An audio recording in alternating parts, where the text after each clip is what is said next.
चलिए एक नज़र डालते हैं इस वक्त बॉलीवुड और साउथ की तरफ से आने वाली कुछ बड़ी खबरों के ऊपर। और साथ ही साथ आपको बताएंगे इस हफ्ते यानी कि 19 और 20 फरवरी को सिनेमाघरों में कौन कौन सी फिल्में रिलीज हो रही हैं। तो सबसे पहले बात करते हैं विजय देवरकोंडा और रश्मिका मंदाना की शादी की खबरों के बारे में, जिनके बारे में ऐसा कहा जा रहा है कि इन दोनों की शादी 26 फरवरी को होने वाली है। हालांकि इन दोनों के अफेयर की और शादी की खबरें काफी लंबे समय से मीडिया में सुनने के लिए मिलती आ रही थीं, लेकिन अब कहीं ना कहीं ये कन्फर्म हो गया है, क्योंकि सोशल मीडिया पर इन दोनों का एक वेडिंग इनविटेशन वायरल हो गया है, जिसके अनुसार 26 फरवरी 2026 को एक निजी और छोटे समारोह में इन दोनों की शादी संपन्न होगी और आगे चलकर रिसेप्शन होगा 4 मार्च को हैदराबाद के बंजारा हिल्स में ताज कृष्णा होटल से। इन दोनों का वेडिंग इनविटेशन जो कि सोशल मीडिया पर वायरल हुआ है, उसको विजय देवरकोंडा की तरफ से किसी रिलेटिव को भेजा गया है, जिस कार्ड पर लिखा हुआ है, मैं आपको एक खास खुशखबरी देने और अपने जीवन के इस महत्वपूर्ण पल में शामिल करने के लिए आमंत्रित करने के लिए लिख रहा हूँ।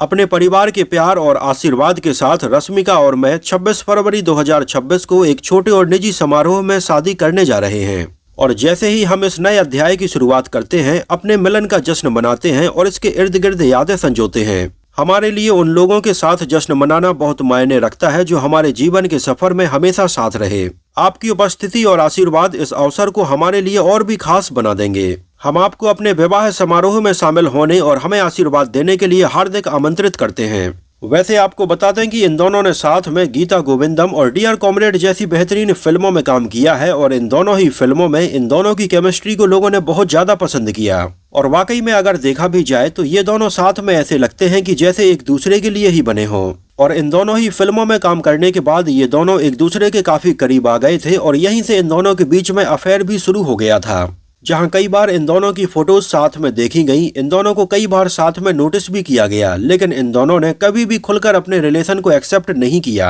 हालांकि जब शादी फाइनल हो जाने के बाद और ये वेडिंग इनविटेशन देखने के बाद किसी ने उनसे उनकी शादी के बारे में पूछा तो भी रश्मिका मंदाना ने इसको खुलकर एक्सेप्ट नहीं किया। उन्होंने कहा कि वो इसके लिए मना भी नहीं कर रही हैं, लेकिन सही समय आने पर वो सबको इसके बारे में बताएंगी। खैर, रश्मिका मंदाना को अभी एक ब्यूटी सैलून के बाहर भी नोटिस किया गया, जहां पर उन्होंने अपने हेयर कट करवाए हुए थे और उनके चेहरे का ग्लो और स्माइल साफ साफ बता रही थी कि रश्मिका मंदाना अब बहुत जल्दी दुल्हन बनने वाली हैं। वैसे इन दोनों के इस रिलेशन के बारे में बॉलीवुड से लेकर साउथ तक हर किसी को पता है। जब कई बार किसी शो पर रश्मिका मंदाना से विजय देवरकोंडा के बारे में पूछा गया तो उनके चेहरे पर एक अलग ही स्माइल देखने के लिए मिली। जहां तक कि फिल्म एनिमल के एक प्रमोशन के दौरान संदीप रेड्डी वांगा और रणबीर कपूर और रश्मिका मंदाना जब एक साथ में थे, तब रश्मिका मंदाना के फोन से विजय देवरकोंडा को फोन लगाया गया और उनके फोन को स्पीकर पर डाला गया और यहाँ पर जिस तरह से फोन उठाने के बाद विजय देवरकोंडा ने बोला, हाय रे। हेलो, उसे सुनने के बाद तो संदीप रेड्डी वांगा और रणबीर कपूर के अलावा ऑलमोस्ट हर किसी को ये क्लियर हो गया था कि इन दोनों के बीच में जरूर कुछ चल रहा है और अब फाइनली ये दोनों शादी के बंधन में बंधने वाले हैं और इन दोनों को हमारे बॉलीवुड फ्लैशबैक परिवार की तरफ से ढेर सारी बधाइयां। इसके अलावा एक बड़ी खबर निकल कर आ रही है सलमान खान के पिता सलीम खान की हेल्थ के बारे में, जिनको हेल्थ के चलते हॉस्पिटल में एडमिट करवाया गया है। लगभग 90 साल के हो चुके सलीम खान को मुंबई के लीलावती हॉस्पिटल के आईसीयू में रखा गया है, जहां उनकी हालत काफी गंभीर बताई जा रही है और उनका पूरा परिवार वहीं हॉस्पिटल में है। सलमान खान को जब इस बारे में पता चला तो वो तुरंत हॉस्पिटल गए। उनके साथ में संजय दत्त भी पहुंचे और कई सेलिब्रिटीज भी उन्हें देखने के लिए हॉस्पिटल गए। वैसे फिलहाल अभी उनकी हेल्थ में थोड़ी सुधार तो बताया जा रहा है, लेकिन अभी भी वो आईसीयू में ही है और हम आशा करते हैं कि सलीम खान जल्दी से ठीक होकर अपने घर वापस आ जाएंगे। तो वहीं जाने माने एक्टर सिद्धार्थ मल्होत्रा के पिता सुनील मल्होत्रा की भी मृत्यु हो गई है। आपको बता दें कि उनके पिता सुनील मल्होत्रा मर्चेंट नेवी में कैप्टन भी रहे हैं और उनकी 14 फरवरी 2026 को मृत्यु हो गई है, जहां दिल्ली में उनका क्रियाकर्म किया गया। यहां पर उनके साथ में कियारा आडवाणी भी मौजूद रहीं। सिद्धार्थ मल्होत्रा ने अपने पिता को याद करते हुए बताया कि वो आज जो भी हैं अपने पिता के दम पर हैं। तो वहीं जाने माने म्यूजिक कंपोजर AR रहमान को लेकर भी कई खबरें सामने आ रही हैं और उनसे जुड़ी कई कंट्रोवर्सीज भी आ रही हैं, जहां AR रहमान का ये कहना था कि उनके मुस्लिम होने की वजह से उन्हें बॉलीवुड में ज्यादा फिल्में नहीं मिली हैं और उनके इस तरह के बयान देने के बाद में कई लोगों ने उन्हें क्रिटिसाइज भी किया कि जितना काम AR रहमान को मिला है उतना शायद ही किसी और को मिला हो। तो AR रहमान का ये कहना बहुत ही गलत है कि वो एक मुस्लिम है, इस वजह से उन्हें यहाँ पर ज्यादा काम नहीं मिला है। वैसे आपको बता दें कि AR रहमान का जन्म एक हिंदू परिवार में हुआ था, लेकिन आगे चलकर उन्होंने मुस्लिम धर्म को एक्सेप्ट कर लिया। और साउथ से लेकर बॉलीवुड की फिल्मों ने उन्होंने अपने म्यूजिक का जलवा बिखेरा और आज तक किसी ने ये सवाल नहीं किया कि ए आर रहमान मुस्लिम है, इस वजह से हम उनके गाने नहीं सुनेंगे।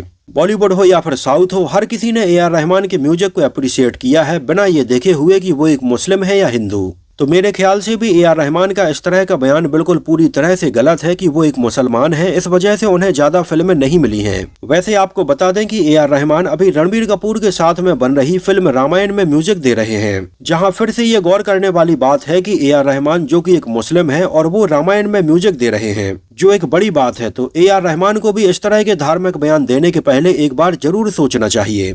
वैसे ए आर रहमान को पिछले महीने सोशल मीडिया में बहुत ज्यादा क्रिटिसाइज किया गया, तो ए आर रहमान ने अभी ये डिसाइड किया है कि वो सोशल मीडिया से एक लगभग 40 दिनों का ब्रेक लेंगे और इस दौरान वो सोशल मीडिया पर बिल्कुल भी एक्टिव नहीं रहेंगे। उन्होंने इस बारे में कहा कि वो सोशल मीडिया से डिटॉक्स चाहते हैं और 40 दिनों की लंबी छुट्टी पर हैं।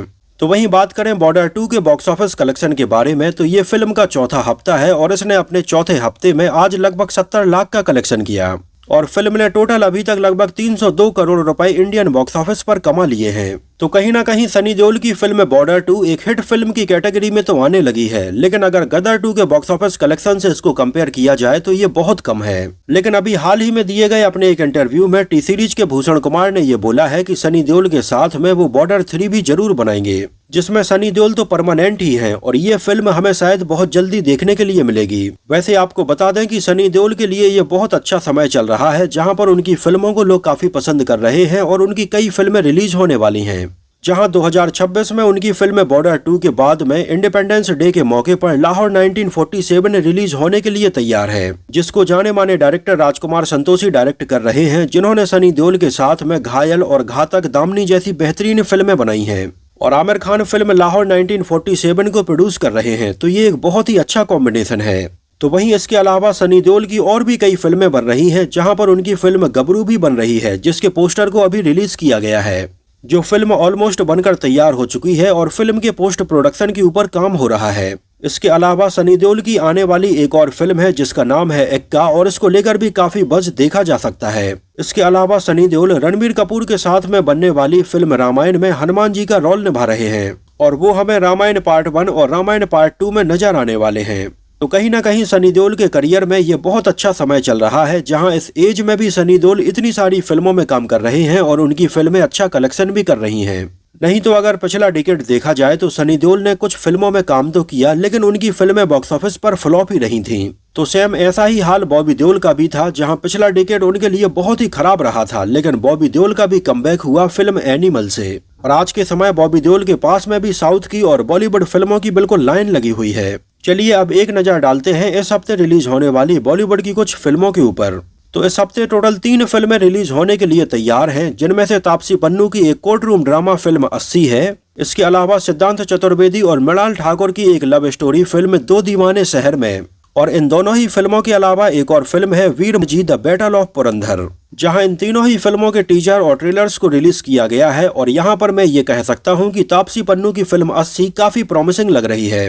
वैसे अगर देखा जाए तो तापसी पन्नू की पिछली कुछ फिल्में बॉक्स ऑफिस पर ज्यादा नहीं चल पाई और उन्हें काफी क्रिटिसाइज भी किया गया, लेकिन कहीं ना कहीं उनकी इस कोर्ट रूम ड्रामा फिल्म 80 का ट्रेलर देखने के बाद ऐसा लगा कि जैसे पुरानी तापसी पन्नू फिर से वापस आ गई हैं। जो एक court room drama thriller film है और इसका डायरेक्शन कर रहे हैं अभिनव कश्यप। उन्हीं ने इसकी कहानी लिखी है, जिन्होंने इसके पहले मुल्क, आर्टिकल 15 और थप्पड़ जैसी फिल्में बनाई हैं। इसमें तापसी पन्नू के अलावा कुमुद मिश्रा, मोहम्मद जीसान अयूब, नसरुद्दीन शाह और सुप्रिया पाठक जैसे एक्टर्स भी नजर आने वाले हैं।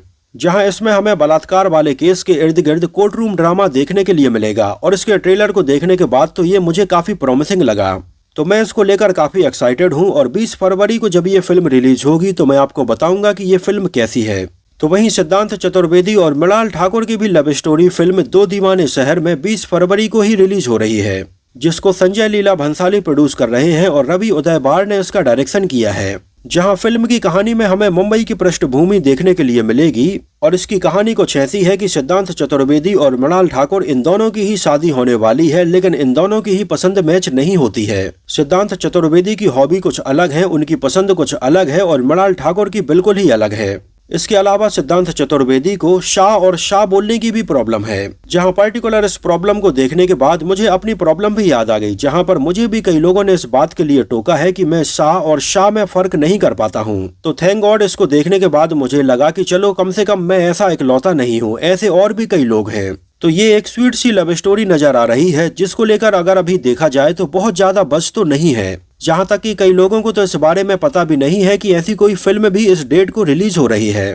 बाकी अब देखना ये होगा कि ये फिल्म कैसी है। अगर फिल्म अच्छी होगी और लोग इससे कनेक्ट कर पाएंगे तो ये फिल्म जरूर चलेगी। वैसे अगर अभी देखा जाए तो ये लव स्टोरी वाली फिल्मों का ही सीजन है और लव स्टोरी फिल्में लोग काफी पसंद भी कर रहे हैं। तो ऐसे में ये लव स्टोरी कितनी स्वीट होती है और कितनी नहीं, इस बारे में ये देखना काफी दिलचस्प होगा। तो वहीं इन दोनों ही फिल्मों के एक दिन पहले यानी कि 19 फरवरी को एक historical film Veer Murarbaji the battle of Purandar भी रिलीज हो रही है, जो फिल्म आधारित है मोरारबाजी देशपांडे की लाइफ के ऊपर।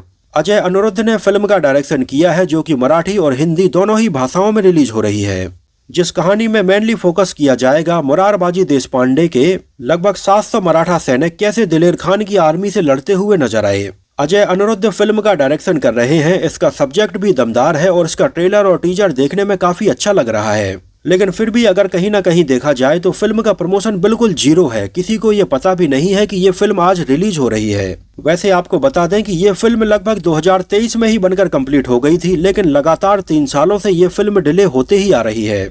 जहां पहले फिल्म को साल 2023 में रिलीज करने का प्लान किया गया, आगे चलकर 2024 में, फिर 25 में और फिर 26 में, और फाइनली शिव जयंती के मौके पर इस फिल्म को 19 फरवरी को अब रिलीज किया जा रहा है। तो इस हफ्ते की रिलीज होने वाली ये 3 फिल्में हैं, जहां अगर मैं इन फिल्मों को लेकर अपना पर्सनल ओपिनियन बताऊं तो मैं तापसी पन्नू की फिल्म 80 को लेकर काफी एक्साइटेड हूं।